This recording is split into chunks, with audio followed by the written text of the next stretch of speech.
Contact lens use பண்ணுறது ரொம்ப கஷ்டம்னு எல்லாரும் சொல்கிறாங்க. வாங்க அது உண்மையாக போயாண்டு இப்போ பார்க்கலாம்.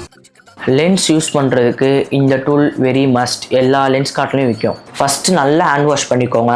லென்ஸ் போடும் போதும் சரி, ரிமூவ் பண்ண வைக்கும் போதும் சரி. இதை எப்படி யூஸ் பண்ணுறதுன்னு சொல்லிட்டேன். இந்த டூலை எடுத்துக்கோங்க.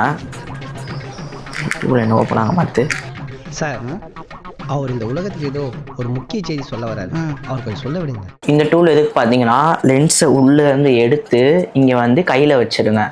தென் இந்த டூலால் லென்ஸை இப்படி கரெக்டாக எடுத்துகிட்டு லிக்விட் எல்லாத்தையும் கீழே ட்ராப் பண்ண வச்சுட்டு மிரரை பார்த்து ரொம்ப ஸ்லோவாக ஐயில் இப்படி வச்சுட்டு கண்ணை லைட்டாக ரொட்டேட் பண்ணுங்கள். அவ்வளோதான். அதே மாதிரி ரிமூவ் பண்ணும் போது நல்லா கையை வாஷ் பண்ணிவிட்டு மிரரை பார்த்துட்டு இப்படி இது பண்ணி லைட்டாக இப்படி பிடிச்சி எடுத்தாலே வந்துடும். எந்த டிஃபிகல்ட்டியும் கிடையாது. அதே மாதிரி ப்ராப்பராக லென்ஸ் சொல்யூஷன் போட்டு உள்ளே வச்சிடலாம். நான் பர்சனலாக இந்த 2 சொல்யூஷன் தான் யூஸ் பண்ணுறேன். இதை விட இது ரொம்ப பெஸ்ட்டாக இருக்கும். இந்த ப்ராடக்ட்ஸ் உங்களுக்கு வேணால் கமெண்டில் சொல்லுங்கள். உங்கள் டிஎம்க்கு நானே சென்ட் பண்ணுறேன்.